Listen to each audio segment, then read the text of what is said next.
हाय, मैं डॉक्टर रजत गुप्ता हूँ। मैं एक बोर्ड सर्टिफाइड प्लास्टिक सर्जन हूँ, दिल्ली में काम करता हूँ और आज मैं आपसे बात करूँगा कि ब्रेस्ट रिडक्शन सर्जरी क्या होती है या अगर किसी फीमेल के ब्रेस्ट के साइज़ बहुत बड़ा है, उसको किस तरह से ठीक किया जाए। ब्रेस्ट रिडक्शन सर्जरी बहुत ही कॉमन सर्जरी है जो हमारी प्रैक्टिस में की जाती है। बहुत सी फीमेल्स होती हैं जिनको ब्रेस्ट का साइज़ बड़ा होने से तकलीफ होती है। तो ब्रेस्ट साइज़ जब बड़ा हो जाता है, तो वो एक सोशली एम्बैरेसिंग सिचुएशन होती है। कपड़े बड़े अजीब से फिट आते हैं, वो ब्रेस्ट एक सैग करने लग जाती है, ड्रूप करने लग जाती है। और जो सैगिंग ब्रेस्ट है, उसकी वजह से बहुत सी औरतों को neck pain, back pain, shoulder pain भी होने लगा। इनफैक्ट आपको जान के ये थोड़ी-सी हैरानी भी हो सकती है कि बहुत सारे ऑर्थोपेडिक सर्जन, हड्डी वाले विशेषज्ञ जो जिनके पास ये मरीज जाते हैं नेक पेन, शोल्डर पेन को लेकर, वो बताते हैं कि आपको ब्रेस्ट रिडक्शन सर्जरी की शायद ज़रूरत है और आप किसी प्लास्टिक सर्जन से मिलें जो ब्रेस्ट रिडक्शन सर्जरी करते हो। सो ब्रेस्ट रिडक्शन सर्जरी एक बड़े ही कॉमन सर्जरी है जो हमारी प्रैक्टिस में की जाती है। महीने में अराउंड 10 के करीब ब्रेस्ट रिडक्शन सर्जरीज़ हम करते हैं। बहुत सी फीमेल्स हैं जो इस प्रॉब्लम्स के साथ गुज़र रही हैं, उनको ये प्रॉब्लम होती है। कुछ पेशेंट्स ऐसे होते हैं जिनको बिफोर मैरिज ये प्रॉब्लम हो जाती है, उसको हम बोलते हैं वर्जिनल हाइपरट्रॉफी ऑफ ब्रेस्ट, यानी एक ऐसी फीमेल जिसकी अभी शादी नहीं हुई है लेकिन ड्यूरिंग द ग्रोथ फेज जैसे उनको एडोलेसेंट स्टार्ट हुआ, टीनेज स्टार्ट हुआ, ब्रेस्ट का साइज बहुत बढ़ने लगा और ज्यादातर ये पेशेंट हमारे पास अर्ली 20s में आते हैं और वो कहते हैं कि सर हमारा ब्रेस्ट साइज बहुत बड़ा है और मेरे लिए ये बड़ा एम्बेरसिंग है और पेन का कारण है। दूसरे सबसेट ऑफ पेशेंट्स होते हैं हमारे पास जो आते हैं जिनकी शादी हो चुकी है, बच्चे हो चुके हैं, किड्स हो चुके हैं और उसके बाद वो चाहते हैं कि इनका ब्रेस्ट का साइज कम कर दिया जाए बिकॉज उससे वो काफी परेशान। नाउ यहाँ पे मैं एक चीज बड़ा क्लियर कर देता हूँ कि बहुत से फीमेल्स का ये दिमाग में धारणा है, कंफ्यूजन्स हैं, उसको क्लैरिटी कर देता हूँ कि अगर ब्रेस्ट का साइज बड़ा है और आपका ब्रेस्ट रिडक्शन सर्जरी कराने जा रहे हैं, इससे अगर आप बाद में प्रेग्नेंट होते हैं या ब्रेस्ट फीडिंग करते हैं, तो जिस तरह से मैं करता हूँ, जो टेक्निक्स मैं यूज़ करता हूँ, उसकी वजह से उसमें कोई दिक्कत नहीं आएगी। आप बाद में प्रेग्नेंट हुए और ब्रेस्ट फीडिंग करा सकते हैं अपने बच्चे को।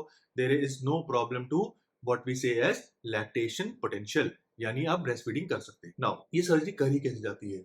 आम तौर पे 99% ऑफ द टाइम्स मैं ये सर्जरी करता हूँ एक डे केयर सर्जरी की तरह, यानी मरीज सुबह आता है, सर्जरी कराता है और शाम को वो घर चले जाते हैं अपने आप। So it is very comfortable surgery पर से। हम जिस तरह से टेक्निक यूज करते हैं पेशेंट्स को पेन नहीं होता, सो वो कंफर्टेबल होते हैं, अगले दिन से अपना नॉर्मल काम कर सकते हैं।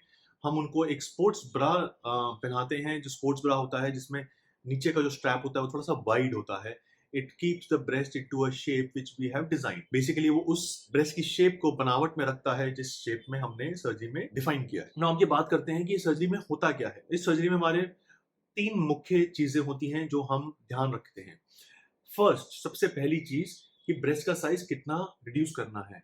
हम ये पेशेंट से डिस्कस करते हैं, हम उनकी एक्सपेक्टेशन समझते हैं कि आपको कितना कप कम करना है, 2 कप, 3 कप, 4 कप। जब मैं पेशेंट को एग्जामिन करता हूँ, मैं उनको गाइड भी करता हूँ एंड मैं ये देखता हूँ कि उनका शोल्डर विड्थ कितना है, पेल्विक विड्थ कितना है और उनको गाइड करता हूँ कि क्या साइज आप पे सूट करेगा और अच्छा लगेगा। दूसरी चीज हम साथ में इसके ये भी ध्यान रखते हैं कि उनका ब्रेस्ट का शेप किस तरह से देना है। क्या होता है, बहुत सी फीमेल जिनका ब्रेस्ट का साइज बड़ा हो जाता है, साधारण तो ही से बड़ा हो जाता है, वो ब्रेस्ट सैग कर जाती हैं, लटक जाते हैं।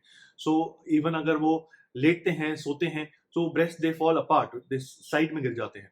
What we want is a good size breast और डिसेंट साइज ब्रेस्ट, लेकिन वो थोड़ा सा परकी हो, लिफ्टेड अप हो। सो हम उसका लिफ्टिंग का प्रोसीजर भी साथ में ही करते हैं। ब्रेस्ट रिडक्शन सर्जरी और जो लिफ्ट सर्जरी है वो साथ ही की जाती है, वो एक हैंड इन हैंड चलता है ताकि आपका रिजल्ट एक अच्छा शेप दिया जाए। तीसरी एक बात होती है कि बहुत से फीमेल्स हैं, बहुत से पेशेंट्स हैं जिनको जब ये जरूरत पड़ती है, उनके हम जो बोलते हैं इसको साइड बूब्स भी होते हैं, यानी चेस्ट के साइड में भी फैट काफी होता है। ओवरऑल ये फैट काफी अजीब लगता है। सो हम उस स्कल्पटिंग को भी साथ में करा जाता है कि सिर्फ ब्रेस्ट ना हो, पूरा चेस्ट को एज अ होल देखा जाए और उस चीज को भी मद्देनजर रखते हुए उसको भी ट्रीट किया जाए। अगर आपका साइड में एक्सेस फैट है तो उसका लाइपोसक्शन भी हम साथ में करते हैं। मैं जो लाइपोसक्शन करता हूँ माइक्रोवेव और वेजर टूल से करता हूँ, जिसकी वजह से क्या होता है कि ना तो ही फैट निकलता है बट इवन स्किन श्रिंक हो जाती है, स्किन टाइट हो जाती है। सो ब्रेस्ट रिडक्शन सर्जरी में कुछ निशान आते हैं, कुछ स्कार्स आते हैं। मैं जो टेक्निक फॉलो करता हूँ उसको बोलते हैं short vertical scar superior medial pedicle technique. अब बहुत टेक्निकल हो गया, बेसिकली आसानी से समझा देता हूँ कि एक लॉलीपॉप स्कार नाम की चीज आती है ज्यादातर पेशेंट्स में। लॉलीपॉप स्कार में एक सर्कल पार्ट होता है, जो सर्कल पार्ट आपका आता है एज ऑफ एरियोला में, वो निशान दिखता नहीं है, मर्ज हो जाता है डार्क और लाइट स्किन के कॉन्फ्लुएंस में। सो उस स्कार से ज्यादा फर्क पड़ता नहीं है। फिर एक आता है वर्टिकल स्कार। नाउ जो ये वर्टिकल स्कार का लिम्ब है, ये इसके लिए हम बाद में आपको एक स्कार मैनेजमेंट प्रोटोकॉल है मेरा, उसमें डालते हैं ताकि वो निशान हल्का होते रहे। 7 से 8 महीने लगते हैं वो निशान को हल्का होने में और फेड होने में। लेकिन ये समझना पड़ेगा कि इसके लिए आपको स्कार मैनेजमेंट प्रोटोकॉल करना पड़ेगा, जिसमें हमारी कुछ दवाइयाँ होती हैं, हम शायद लेज़र भी करें किसी पेशेंट्स का, ताकि वो निशान हल्के से हल्का होता जाए। ये समझना पड़ेगा कि जिसको ये प्रॉब्लम है, बिग साइज़ ऑफ ब्रेस्ट और सैगिंग ब्रेस्ट, उसके लिए ये सर्जरी एक इम्पॉर्टेंट और अनिवार्य है। ये सर्जरी में कुछ स्कार आएँगे, लेकिन जो ये रिजल्ट आपको दे सकते हैं, वो रिजल्ट आपको किसी और तरीके से नहीं मिल सकता। डे केयर सर्जरी है, मैंने बताया, आप सेम डे घर चले जाते हैं, अगले दिन से अपना सारा काम वाम कर सकते हैं। इस विषय में, इस टॉपिक के ऊपर अगर आपके कोई भी सवाल हैं, तो आप मेरे से पूछिए, I will be there to help you.